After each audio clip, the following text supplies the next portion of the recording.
ಮೊದಲನೇದಾಗಿ ನಿಮ್ಮ ವಾಹಿನಿಗೆ ನನ್ನ ಒಂದು ಅಭಿನಂದನೆಗಳು ತಿಳಿಸ್ತಾ, ನಾವು ಶಿಡ್ಲಘಟ್ಟ ತಾಲೂಕು ಕರ್ನಾಟಕ ರಾಜ್ಯ ರೈತ ಸಂಘ ಹಾಗೂ ಹಸಿರು ಸೇನೆಯ ತಾಲೂಕು ಅಧ್ಯಕ್ಷರಾದಂಥ ತಾದೂರು ಮಂಜುನಾಥ್ ಈ ಮೂಲಕ ಈ ದಿವಸ ನಾವು ಏನು ನಿಮ್ಮ ಮೂಲಕ ತಿಳಿಸೋದು ಏನಂದ್ರೆ, ಈ ಶಿಡ್ಲಘಟ್ಟ ತಾಲೂಕು ಆಫೀಸಲ್ಲಿ ಏನು ಮೊದಲಿಂದನೂ ಏನಾದ್ರೂ ಯಾರಾದ್ರೂ ರೈಸಸ್ಸು ಇದಕ್ಕೆ ಹೋಗ್ಬೇಕು ಅಂದ್ರೆ ಹೊರಗಡೆ ಹೋಗ್ಬೇಕಾಯ್ತು, ಇಲ್ಲಿ ಎಲ್ಲಿ ಇರಲಿಲ್ಲ. ಆದ್ರೆ ಈಗ ಸುಮಾರು ಒಂದೂವರೆ ವರ್ಷದಿಂದ ಈಗ ಇಲ್ಲೇ ಅನುಕೂಲ ಮಾಡಿಕೊಟ್ಟಿದ್ದಾರೆ. ಆದ್ರೆ ಈ ಯಾಕಾದ್ರೂ ಯಾಕೋಸ್ಕರಾಗಿ ಅನುಕೂಲ ಮಾಡಿದಾರೋ ಅಂತ ಅಂದ್ಬಿಟ್ಟು ಬೇಜಾರಾಗ್ತೈತೆ. ಯಾಕಂದ್ರೆ ಮೇಲ್ಗಡೆ ಸರ್ವೆ ಸೆಕ್ಷನ್ ಆಗ್ಬೋದು, ಇಲ್ಲಿ ಫುಡ್ ಸೆಕ್ಷನ್ ಆಗ್ಬೋದು. ನೂತನವಾಗಿ ಪ್ರಾರಂಭವಾಗಿರುವ ಶ್ರೀವೇಣು ಟಿವಿಎಸ್ ಶೋರೂಮ್ನಲ್ಲಿ ಟಿವಿಎಸ್ ಕಂಪನಿಯ ಎಲ್ಲಾ ರೀತಿಯ ಪೆಟ್ರೋಲ್ ಮತ್ತು ವಿದ್ಯುತ್ ಚಾಲಿತ ಬೈಕ್ಗಳಿಗಾಗಿ ಎಂದೇ ಭೇಟಿ ನೀಡಿ. ವಿಳಾಸ ಬೈಪಾಸ್ ರಸ್ತೆ, ಮಾರುತಿ ನೆಕ್ಸಾ ಕಾರ್ ಶೋರೂಮ್ ಪಕ್ಕ, ಕೋಲಾರ.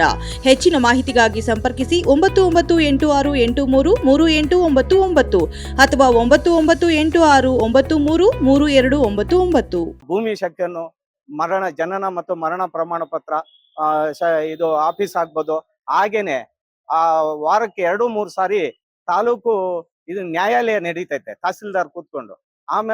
ಮತ್ತೆ ನಾಡ ಹಬ್ಬಗಳು ಆಚರಣೆನು ಸಮಿತಿ ಇದು ಹಬ್ಬಗಳು ಆಚರಣೆ ಮಾಡ್ತಾರೆ. ಏನ್ ಇಲ್ಲಿಗೆ ಬಂದ್ರೆ ವಾಸನೆ, ಯಾಕಂದ್ರೆ ಅಷ್ಟು ವಾಸನೆ, ಎಲ್ಲಾನು ಮೂಗು ಮುಚ್ಕೊಂಡು ಓಡಾಡೋ ಒಂದು ಪರಿಸ್ಥಿತಿ ಈ ಒಂದು ನಮ್ಮ ತಾಲೂಕು ಕಚೇರಿಯಲ್ಲಿ ಆಗ್ಬಿಟ್ಟೈತೆ. ಇದನ್ನ ಸಂಬಂಧಪಟ್ಟಂತ ಏನು ತಹಸೀಲ್ದಾರ್, ಯಾಕಂದ್ರೆ ಅವರೇ ಒಂದು ಈ ಇದಕ್ಕ ಯಜಮಾನರಾಗಿರೋದ್ರಿಂದ, ಉನ್ನತ ಅಧಿಕಾರಿಗಳು ಆಗಿರೋದ್ರಿಂದ ಅದಕ್ಕೆ ಕೂಡಲೇ ಅದನ್ನ ನೀವು ಸ್ವಚ್ಛತೆ ಬಗ್ಗೆ ಅದನ್ನ ಗಮನ ಹರಿಸಿ. ಯಾಕಂದ್ರೆ ಸ್ವಚ್ಛತೆ ಎಲ್ಲಾ ಕಡೆ ಅಲ್ಲ, ಅವರು ಇರುವಂತ ಜಾಗ ಸ್ವಚ್ಛತವಾಗಿ ಇರಬೇಕು. ಯಾಕಂದ್ರೆ ಅವರು ಓಡಾಡೋ ಜಾಗ ಮತ್ತೆ ಸಾರ್ವಜನಿಕರು ಓಡಾಡೋ ಜಾಗ ಸ್ವಚ್ಛತೆ ಇರಬೇಕು. ರೋಗಗಳು ಇಂದ ಈಗ ನಾವೇನೋ ಯಾವಾಗೋ ಬಂದು ಹೋಗ್ತೀವಿ, ಆದ್ರೆ ಇಲ್ಲಿರೋ ಅಧಿಕಾರಿಗಳು ಇವ್ರಿಗೆಲ್ಲ ಅದು ದಿನನಿತ್ಯ ಕಿರಿಕಿರಿ ಆಗ್ತಾ ಐತೆ. ಇದನ್ನ ತಪ್ಪಿಸ್ಬೇಕು ಅಂತ ನಿಮ್ ಮೂಲಕ ನಾವು ಅವ್ರಿಗೊಂದು ಮಾಹಿತಿ ಕೊಡ್ತಾ ಇದ್ದೀವಿ.